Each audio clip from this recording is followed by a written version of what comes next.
Hello everyone. Today's webinar is on LED source integration in lamp design with specific focus on designing PAR-38 lamps.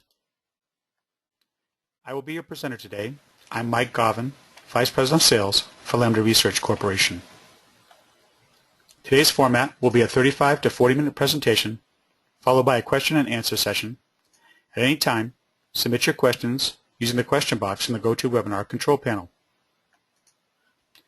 We have a lot of additional resources for this webinar. You can look at past webinars, TracePro tutorial videos, TracePro tutorials, and information on upcoming TracePro training classes using the URLs listed here.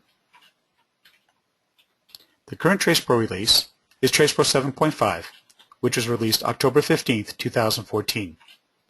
This release can be downloaded by anyone with a current maintenance and support agreement at www.lambdares.com. Our agenda today is how to choose the right LED for the task, making an LED source property using the information and graphs from an LED datasheet or using array file source, setting up and defining a 3D reflector model for analysis and optimization, understanding the design problem and optimizing based on best optimization techniques, doing several reflector optimizations, adding curved facets and re-optimizing, adding a lens and re-optimizing, and finally creating IES files from the raytrace results. So what is a PAR-38? A PAR-38 lamp design consists of a parabolic aluminum reflector, PAR, source and lens sealed into a singular unit. But now that we've gotten into a modern day application, it's not necessarily that with the advent of the LED introduction into the PAR lamps. PARs come in different sizes. The larger the size, the higher the wattage the PAR lamp can output, and the larger the diameter of the lens sealing of the unit. In the U.S., PAR lamps have multiple sizes and applications and are measured in inches. PAR 16 and PAR 20 lamps are used in the retail market industry as accent lighting. Larger PAR 56 lamps are very big with higher wattages and are used in daylight situations where the lamps need to be very powerful, for instance, airport runway lighting. Finally, the PAR 38 lamp is medium in size, and the output is around 75 to 150 watts. And these are mainly used in theatrical applications for the film and stage industry. There are many types of PAR lamps based on their angular information. For instance, a wide flood is usually a WFL 70, medium flood 24, narrow spot 14, and a very narrow spot 12. In nations using inches, the glass envelope or lens of a lamp is measured an eighth of an inch. Thus, a PAR 64 is 64/8 of an inch in diameter, or 8 total inches. In the U.S., a PAR 38 lamp is approximately 4.75 inches in diameter, and in nations using millimeters, a PAR 50 lamp would be a 50 millimeter in diameter lamp. So, the first thing we need to do is to create a specification for a better PAR 38 lamp. So be careful in selecting your source. Do you have enough LED power to achieve your goal for the size of the PAR lamp you are designing? First, set an output specification. A reflector shape will determine if you can meet that objective. And for this webinar, we'll design using the specification below. The total lumen output for a PAR lamp, PAR 38, should be around 500 lumens. The angular output, the percentage of lumens into angular range, is going to be 14 degrees. It's a narrow spot for this task. The color, well, this is for stage lighting, so a CRI that's quite high would be much better for visualization purposes. So we're going to consider something between 80 to 90 CRI.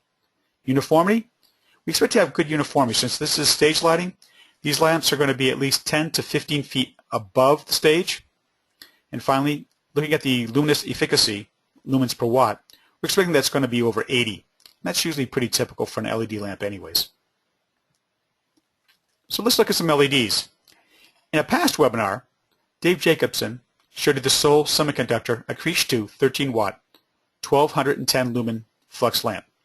You can see 3 data sheets here that show you the LED itself, its spectral distribution, and its angular distribution. So this would be one possibility. A second possibility, if you like Bridgelux LED arrays, is the ES rectangular array on the left-hand side here, and the spec sheet for the higher flux output RS array on the right.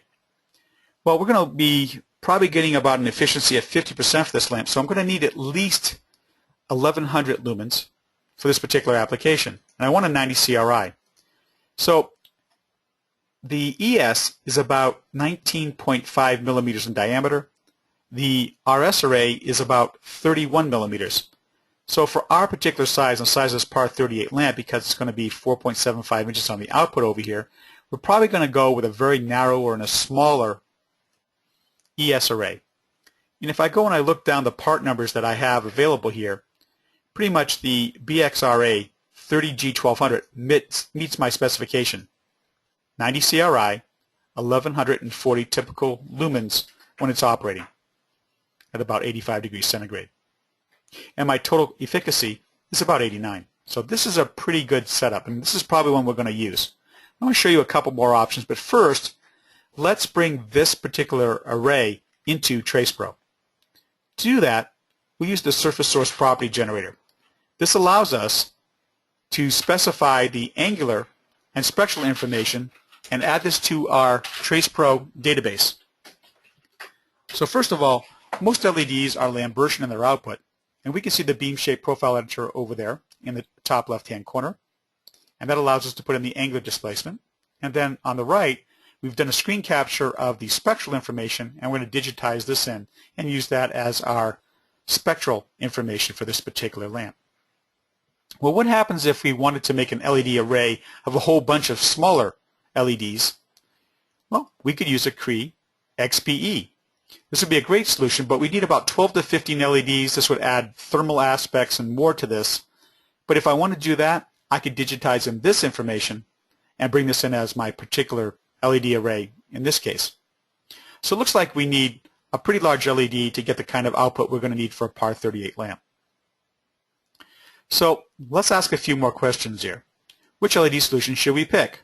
LED array, multiple LEDs, RGB LED, or a singular LED source? For ease of implementing this solution, a single Bridgelux 30G1200 LED array is the easiest and best optical solution to fit into our reflector, also best for a thermal heat sink. Next question, what shape should the basic reflector be? Cone, parabola, or freeform? Let's try all of them in this particular webinar. The next question, should we use glass and use total internal reflection, or reflector material for the optic? For this design, we're going to assume that the reflector surface is illuminized because we're doing a par lamp, and having par, reflector type, that's the one we're going to go with, although we could use a coated glass. A dichroic coating would pass IR heat out of the body, but this is more of a factor for non-LED lamps, so we're just going to go strictly with a reflector here. Now, is a diffuser needed to soften the look and hide the LED array itself if you look directly into it? That's a good question. We can look at that. Are curved facets needed? What type of facets are needed to meet specification to create a softer look? And specifically, can we use these facets to move light from the middle area out to the edges if we need it? Let's look at a couple of examples that are out there. The par 38mm Philips LED example. This is it. It has about 8 LEDs. It's 121.6 millimeters in diameter and about 129.3 millimeters in length. Once again, 4.75 inches in this lens opening in the front. It gives out 1,050 lumens, and the full information is here, but this particular Philips bulb is giving out 25 degree angular output. This is a little bit larger than the 14 degree full width half max that we want with our particular lamp, but it gives us a good idea of what we would need to create an LED type lamp. In this case, they don't really have a reflector. You've pretty much got the LED sitting there right at the top. Let's look at an old style halogen example of a par 38. Once again, it's 4.75 inches in diameter, about 5 inches in length, and this picture and specification is courtesy of PlusRite. So here's your average 45 watt, 525 lumen, medium flood that we're trying to duplicate, except that we want a smaller angular output. In this case, this one happens to be a 30 degree. We want a 14 degree. So pretty much what we're trying to replace here. Let's now set this up in TracePro. If I set up the reflector, the ES array, and a target surface 10 feet away, this is what it looks like in TracePro. We're looking from the back end towards the target surface. Looking into the reflector, this is pretty much what you have. We've got to set up the Bridgelux ES array, the reflector, and you see that the ES easily fits in the reflector shape that we start with here. The next thing, We want to make the base large enough to accommodate the LED, but we also want to make sure that the outer edge of the reflector gives us that 14-degree full-width half-max. So we're going to sketch this into the 3D Interactive Optimizer to create the shape that we want. We're going to check the starting design by tracing a few rays out of it, and you can see that with the yellow rays coming out of here that I've traced using the ray option in the surface dialog.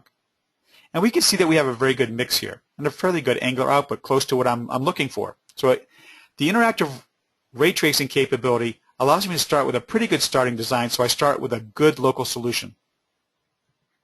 So if I put this into TracePro and I ray trace it, I'm going to try to show you that I see a 3D illuminance on the left-hand side of TracePro. I set up an angular distribution, a rectangular candela distribution, in the top right-hand corner. And down in the bottom right, I'm going to show you an illuminance plot so I can look at uniformity and what my max and minimum values are on the target. So for this particular analysis and this particular starting design, I have about 20% efficiency. So 20% of my light hits the target. All output is shown in linear space, and if we use the optimizer, we should be able to get something better. In my rectangular candela plot, we see that at -7 to +7, I have half of my energy. So I have my 14-degree full-width half-max. So now, I want to use the 3D Interactive Optimizer in TracePro to specify variables, add optimization operands, for instance, full-width, half-max, uniformity, and total flux to improve results. So we're going to use the analysis tools in TracePro to verify these results. So we're going to use the Interactive Optimizer to sketch in the reflector, sketch rays to start with a good initial design and check that, and then optimize using the user-defined mirror function we specify. We're going to check all the different reflector surface types and optimize them. For this demonstration, we'll optimize conical, parabolic, and freeform solutions for the reflector shapes. We're going to use the irradiance/illuminance maps to check efficiency and uniformity, and candela plots to check the full-width half-max to make sure we're hitting 14 degrees. And finally, we're going to use path sorting to see ray paths. So for this particular reflector, here's how I would set it up in the 3D Interactive Optimizer. In the surface area, I would create the reflector itself and the segment points. In the property editor, I would specify that these are variables, the edge around the base and the outer edge, and that they can move back and forth. I would then specify in the optimization dialog my operands, and in my object view I could see the 3D object, which is a 2D sketch spun around to create the conical reflector that I'm looking at. I would then specify a surface property of the perfect mirror in the property editor to finish up the interactive optimizer setup. Let's blow up the optimization dialog. You can see that I have three operands here. I have full-width half-max, total flux, and uniformity. This is going to allow me, if I want to use all three, to give me all the information and to create a mirror function that solves all this for me. But I can specify weights for each one of the target values, and we'll talk a little bit about more on the operands and everything else and which one I'm going to use here. But for this starting one, I'm going to say that the beam width, the full-width half-max, is the most important, which it is because I'm trying for a 14-degree full-width half-max lamp, but I also want to have uniformity. I want to get as much power as possible as well to my target. So this is crucial. But the most important one is full-width half-max of 14 degrees. So if I go and I start and I look for the linear conical reflection before optimization, I've got 18 degrees with the setup that I started with. I have my 14-degree full-width half-max, and you notice I have very good uniformity. But 18% of 50 efficiency, I'm really looking for 50. So I start setting up the optimization. I start it off. So the first iteration of the optimizer log, the first iteration of the optimizer log, appears after the completion of the first ray trace. The first operand error function, variable definitions, and time taken are shown for each iteration in the optimization log as a row in the spreadsheet. A lower error function indicates a better solution and is shown highlighted in red. We can see this on the right-hand side, where I have an optimization log with 7 iterations. Now this allows us to monitor the Downhill-Simplex method that we're using in the optimizer.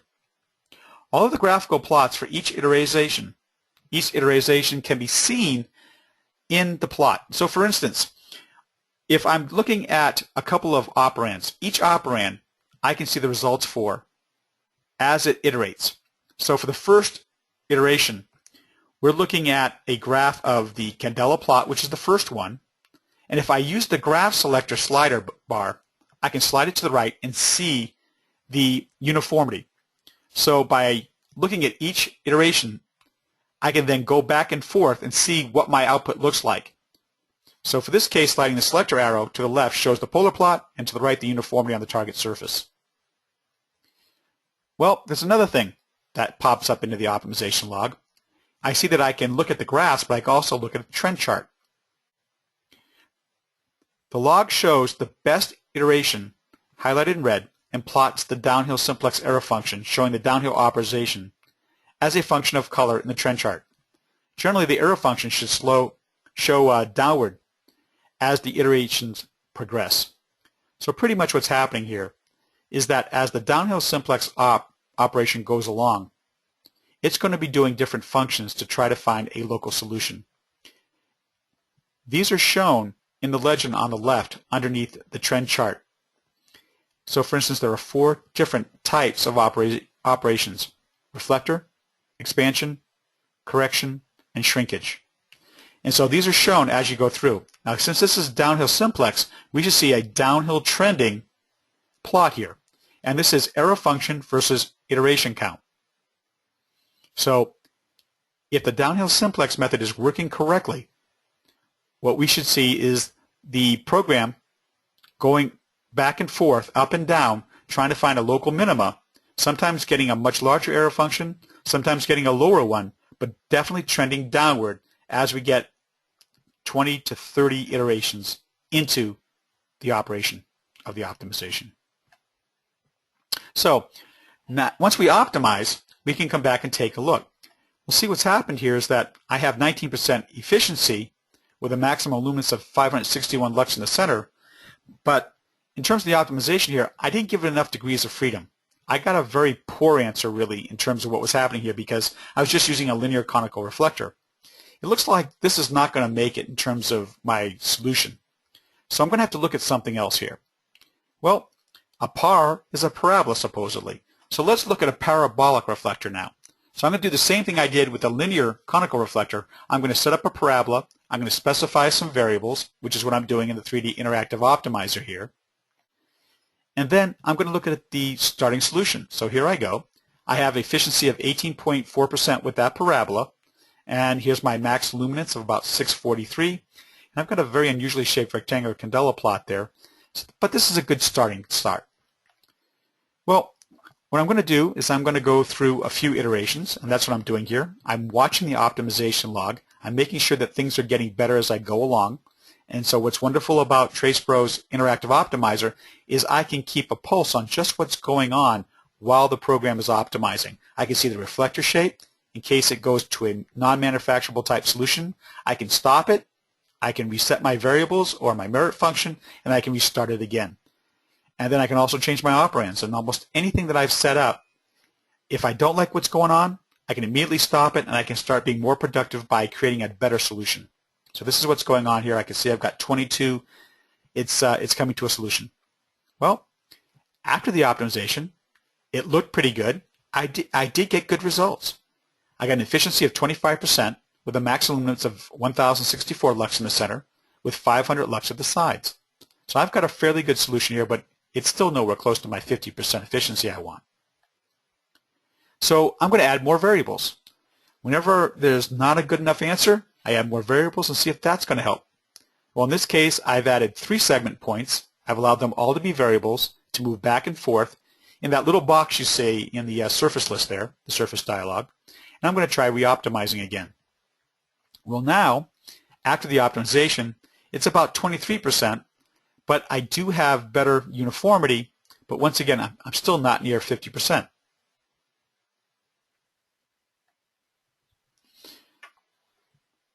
So at this point in time, I'm going to flip back and I'm going to try a freeform reflector. I'm sorry, here I think I jumped up back here. This is a freeform. I come back, I look at the freeform start. The starting optimization is 23%. I then set my variables. Notice that as I got to optimization iteration 143, I started getting a good solution. When I do a ray path sort and I look at the light that gets to my target, the first third of the reflector has most of the power that reaches the target. Therefore, this first third segment is my most important. And as you see, I stopped the iteration on number 143, and that's exactly the shape that I'm seeing there. I've got a nice rounded shape around the base of the LED. So this meets my angular target, shows me maximum flux, and gave me better uniformity than the optimized cone or parabolic reflector. In fact, when I look at this, I've got 26% after the optimization. Once again, I still want better, so I'm going to go and I'm going to start with a different local solution. So I'm going to change the shape of the reflector, and I'm going to try again. So with the Downhill-Simplex method, having different starting points gives you different solutions, and I'll talk about that shortly. So now, with a different starting point, I have 16% efficiency, and I have very poor output. But hopefully I'm closer to a better local minima. And sure enough, I'm going to change something here. I'm going to optimize, and I'm going to add a flux target. I want to see if I can get the maximum amount of flux here. So I'm going to add that as well as I go through on this portion of it. And sure enough, when I do the optimization here, I get excellent efficiency, 41%, maximum of 845 lux in the middle, 650 lux at the edges, with 475 lumens reaching the target. This is very close to my ideal solution. And you can see what's happened here. If I look at the rectangular candela plot, I can see that there's more power underneath my curve. So that means that I've actually pulled the light in and I've gotten more power when I want, and my uniformity is better. This is excellent. Well, how did we do this? Or how does the program do this? Well, it uses the Downhill-Simplex or Nelder-Mead method for optimization, and this was first proposed by John Nelder and Roger Mead in 1965. The Downhill-Simplex method is a local optimization method, meaning that it will converge to the solution closest to the starting point.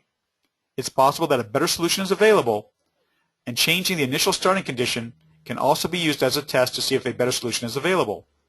This is a good choice when optimizing geometry, position, rotation, where it's desirable to jump around solution space to find and then refine the best choices for variable values.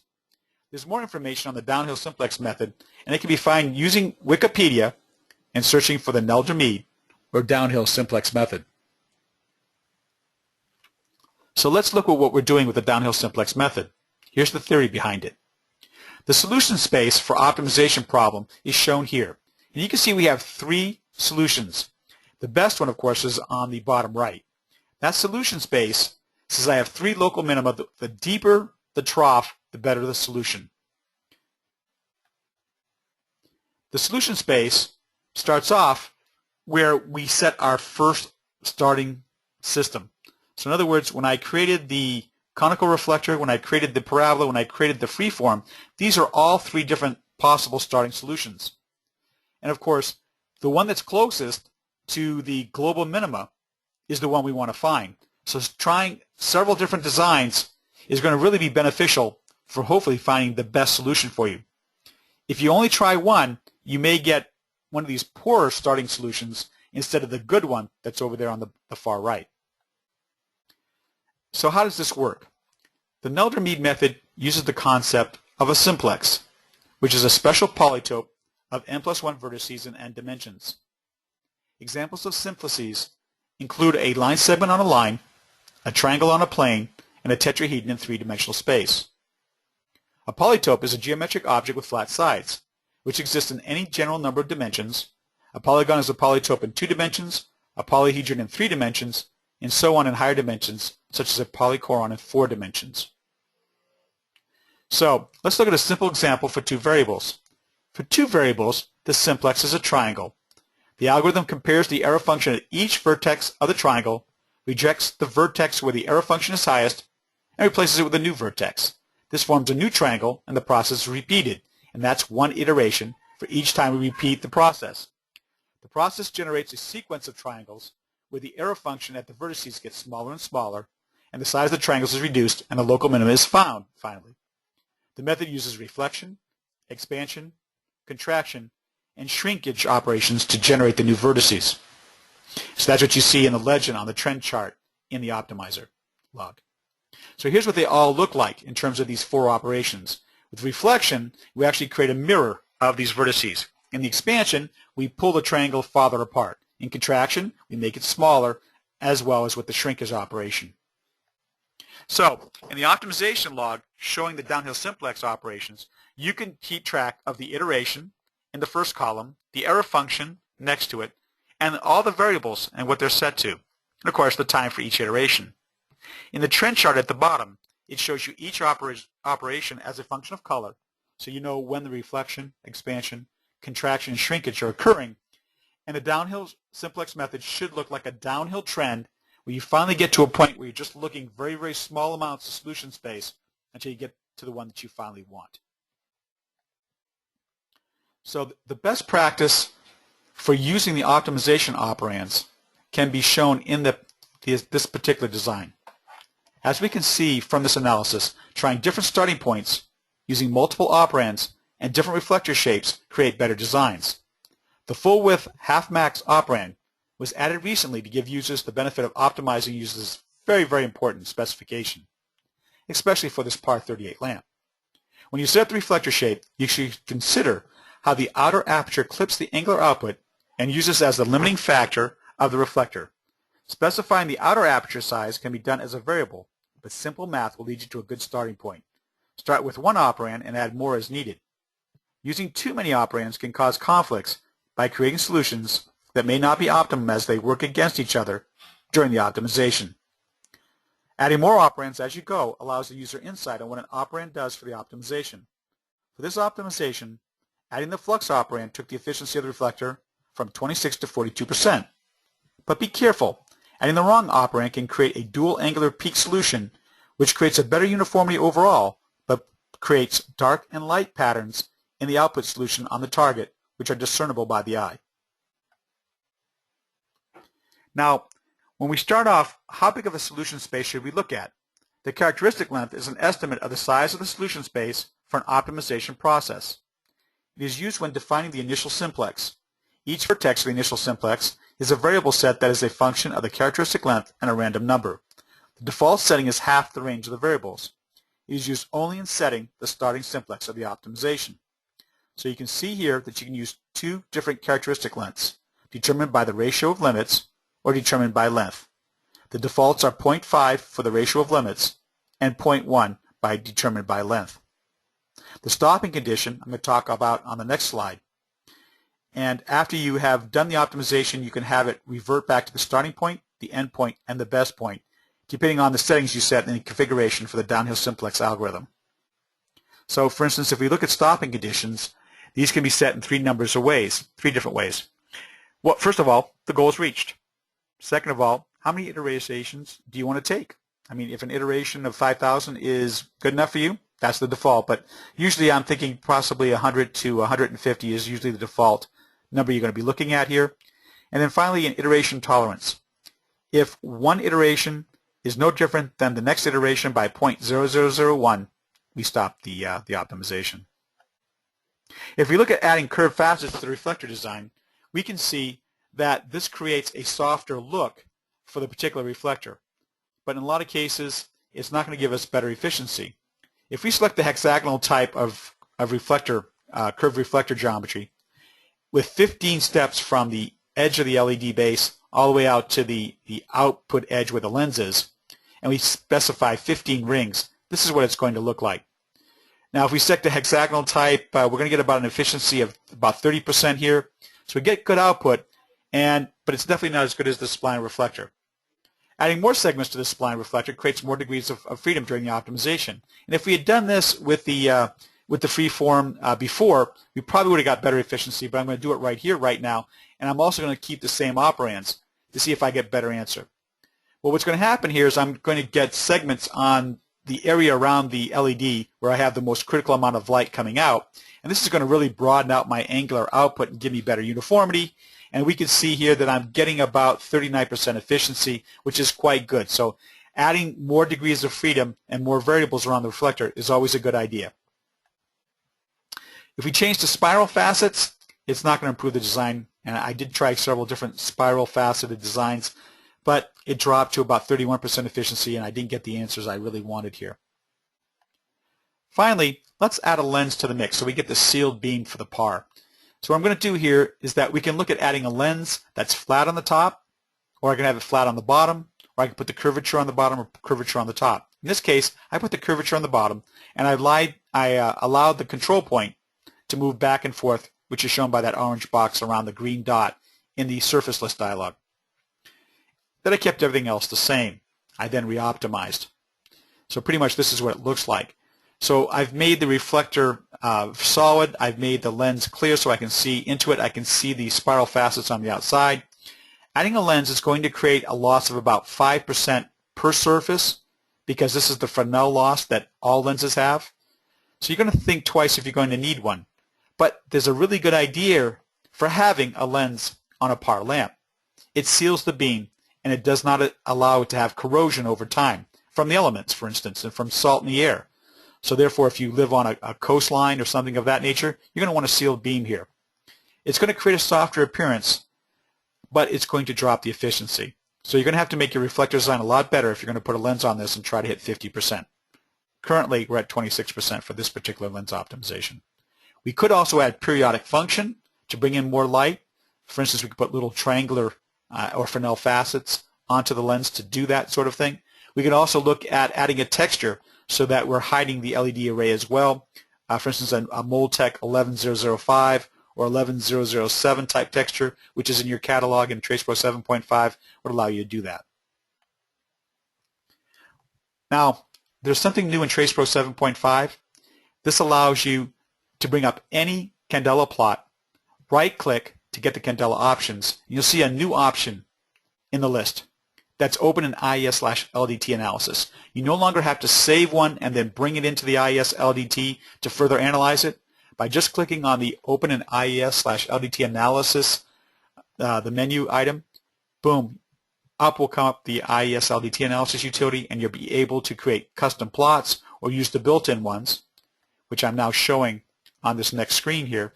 You can see you can output the built-in lamp information, illuminance analysis, and Candela plots for this particular analysis. You can also create your own, and of course these are perfect for putting on websites and giving as part of your reports. So I'm going to let this open for questions and answers. Currently I'm not seeing any questions, but you're going to find that this recording, as a matter of fact, is going to be on the website, and a copy of the slides will be available in the www.lambdares.com/webinars area. Thank you very much for attending. And as always, I hope that you enjoyed the webinar, and please look forward to the next couple ones that will be coming out. Bye for now.